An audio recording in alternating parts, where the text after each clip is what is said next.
I'm joined today by representatives of the Federal Bureau of Investigation, the Bureau of Alcohol, Tobacco, and Firearms, Probation and Parole, the Department of Corrections, the Milwaukee County District Attorney's Office, and the Racine County Sheriff's Office, as well as members of this police department.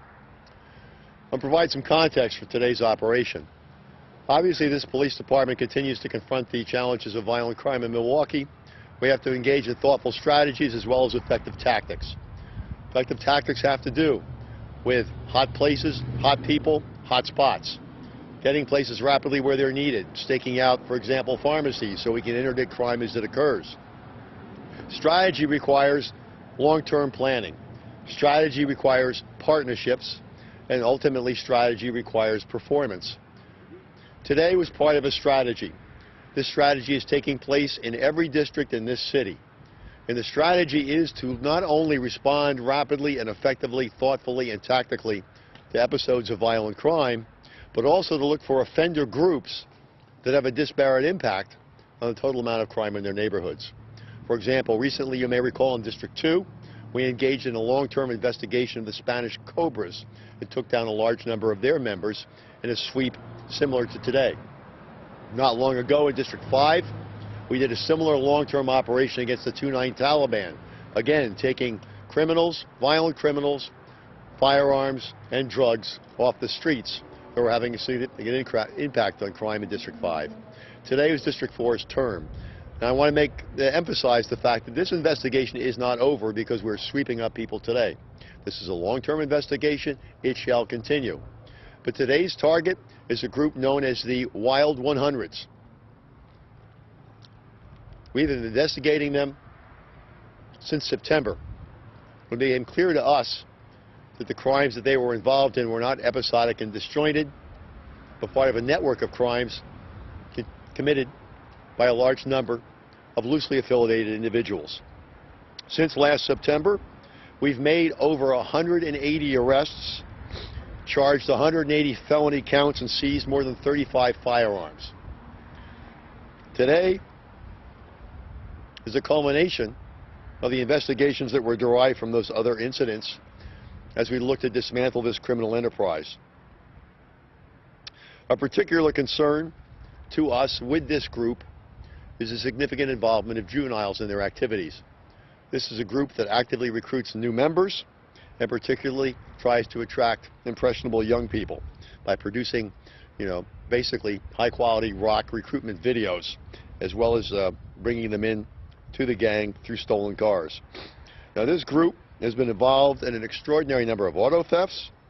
Stolen vehicles have been used in additional crimes such as armed robberies, shootings, and even homicides. Members of the Wild 100 were linked to the shooting death of baby Thao just after last Christmas. Now, this is an ongoing sweep. So far today, 11 people have been arrested, 10 men and 1 woman, ranging in ages from 20 to 60 years old. The task force has so far today confiscated firearms, crack cocaine, marijuana, heroin, and cash. Now, it's important to recollect that the main impact of today's sweep is to pick up people we wanted already. So how much of this and that we confiscate today is less important than the fact that we have built cases against every single individual that's been arrested today. I want to express my deep appreciation to our partners. The Racine County Police Department and Sheriff's Department have been close affiliates in this because they have been plagued by crimes committed by the same people. These people started out once upon a time in Chicago, but now have become firmly entrenched in District 4. And we're committed to breaking up whatever credibility they have by locking up as many of them as possible for the series of crimes that they've inflicted on their own neighborhoods. I'm very grateful for the involvement of the Probation and Parole Department. The FBI and ATF's assets are obviously crucial to our success, as well as the capacity to perhaps look into whether or not some of these individuals might be charged federally. Now, of interest is the following. You may recall that this morning there was a significant car crash involving an offender who had recently carjacked a vehicle at gunpoint. It's our information that he, in fact, is an associate of the Wild 100s.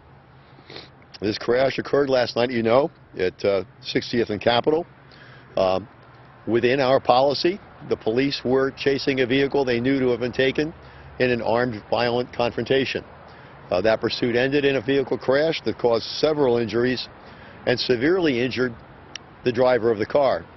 That individual, according to our information, was PNB at the scene, but a police officer performed CPR on him and brought him back. Although it's our understanding he's in very grave condition at the hospital right now, that officer clearly recognized his responsibility to save lives, even as he was apprehending a dangerous criminal. The three occupants from the other vehicles, 2 females ages 38 and 46, and a 34-year-old male, were all transported for non-life-threatening injuries to a local hospital. A 41-year-old male was not injured and remained on the scene. Now, that 16-year-old has been wanted since February for a probation violation. He stole a Porsche in March, and he was bragging about stealing cars. He's a known member of the Wild 100s. Our juvenile M-Corp team has had extensive contact with the family and with the suspect to try to get him away from gang activities. He did have a case in 2013 where he pleaded guilty to operating a vehicle without the owner's consent. The ADA recommended that he go to Lincoln Hill School for Boys. The county probation department disagreed with that recommendation and recommended minimal probation, despite the fact we had information that indicated he had gang ties that included crimes of violence and possession of firearms. The judge sentenced him to 1 year of low-risk probation with the Running Rebels supervision. Now, during that period of time, he refused to put a GPS on, but due to state law and policy limitations, the probation department could not compel him to wear that GPS. So he was allowed to refuse to wear the GPS monitor as requested by probation. And since there's no juvenile violation of probation law, he pretty much has been unsupervised ever since. I understand there may be some other people out there that may be willing to talk more about that issue, but the fact is that where he is now is in no small part due to the fact that he has been functionally unsupervised and unpunished. We also have some additional information. Some of you may already heard that I got a phone call today from Superintendent McCarthy in the Chicago Police Department informing me that Ricky Ricardo Childs III had been located in a motel room with his girlfriend. Last night at 7:30, the Milwaukee Police Department produced a warrant that was signed by a judge for his arrest in connection with the shooting death from the motor vehicle accident last Sunday. Chicago Police and United States Marshal Service entered the hotel room, whereupon Mr. Childs took his own life with his firearm. So that's a recent development in that case. Obviously, we've reached out to notify the family, and we'll produce more information as it becomes available. So those are our 3 major issues. Once again, this gang sweep has been long in the planning process. It's not over, and I believe it's going to have a significant impact on crime here. We have an affiliate of the gang who is in grave condition from a carjacking. We did recover a firearm at the scene of this accident, and we have the latest information about our wanted suspect from Sunday. Any questions?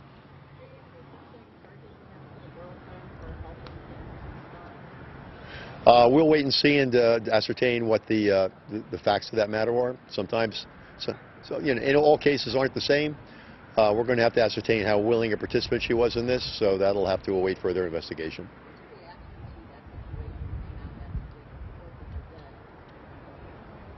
Well, it's a dreadful set of circumstances. There's no question about it. And, you know, our great challenge here is that we've got a subculture of violence out there that's operating extrajudicially.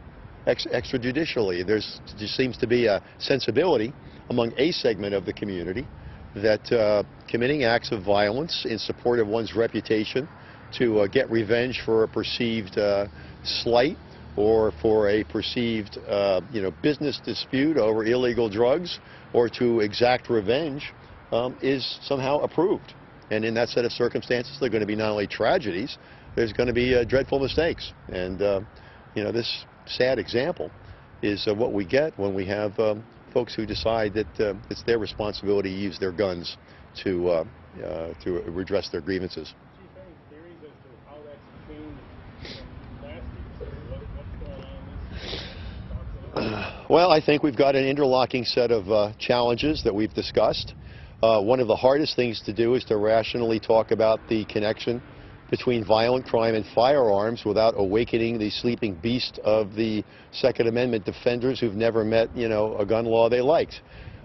You know, if we could all turn off our AM radio stations for a couple of days and engage in rational discourse about what it takes to affect the thinking of career criminals carrying firearms, we might make some progress here. But we've got a lot of people out there that want to set up straw men about somehow this is all about the Second Amendment, as though our founding fathers were committed to arming pirates and highwaymen back in the 1700s. No. We've got career criminals who have easy access to high-quality firearms, which they buy legally on the streets of this city without a background check. We have got career criminals out there lawfully carrying firearms with CCW permits because our current law permits that. And we have career criminals who get arrested with guns who, if they're not already felons, can only be charged with a misdemeanor. Now, that's a recipe for encouraging the kind of behavior we've seen. And I don't think there's any coincidence that there's been a little bit of a lag time between this law being passed and its impact being felt in the most vulnerable communities that are already afflicted with violence. Is it the sole cause? Of course not. But does that mean we as a mature society have no ability to change our laws to our benefit? I mean, my God, this looks like the NRA's vision for America right now, all right? And it shouldn't be. And I'd like to think that someday we can elect legislators who have got the guts and moral fortitude to stand up to a special interest group that doesn't give a damn about the amount of violent homicide in the central cities of America. But sadly, that does not appear to be the case. Chief, talking about that gun violence, can you convince the U.S. Attorney to start bringing more federal felon charges that the threat of automatic 5-year prison sentence would appear to be a powerful way? We agree, and the conversations I've had with the U.S. Attorney indicates to me that he agrees. We're going to have to keep pushing on that. One of the challenges he's facing is a judiciary that appears to be reluctant to take these cases in the first place. So I don't see a problem with the U.S. Attorney's office. I mean, heck, resources from the Department of Justice are standing behind me today. They're shoulder to shoulder with us fighting violent crime. I mean, this is the best partnerships I've seen between FBI and the police and ATF and the police getting violent felons off the street. They're happy to take cases federally. We're happy to take cases federally. And as far as I know, the U.S. Attorney is. I'd like some of our esteemed federal judiciary to get over themselves and maybe pitch in a little bit and help keep this city safe. And talking about those state legislators, have you made any headway with state lawmakers to make carrying a concealed weapon by someone without a CCW mandatory in any city? No. We'll try again. You know, this is a challenge now. I mean, we're in an election cycle. Okay? And right now, I fear too many people are more worried about offending the NRA than saving lives in the streets of Milwaukee. I'm hoping, keeping my fingers crossed, that I'm wrong. And that we can get people to say that we talk about punishing armed criminals, we're not talking about law-abiding people and the Second Amendment. Stop talking about what we're not talking about. We've got a serious crime problem here that is exacerbated by the availability of firearms and the fact that for a career criminal, it is more dangerous to get caught without your gun by another career criminal than it is to get arrested with that gun. Now, if we can't change their mental calculation, why should they behave differently? It's rational behavior. If 80% of my victims and 85% of my offenders in shootings have criminal histories, why should they change their mind about carrying a gun? And if the odd baby or toddler gets shot in the meantime, so what? Now, that's their thinking. We can't change their thinking just by arresting them. We are arresting them. All right? We are getting their guns off the street. 80% of the guns we seize are evidence guns. That's the highest rate in decades. But our laws need teeth. All right? Our laws need teeth, and we need legislators with spine.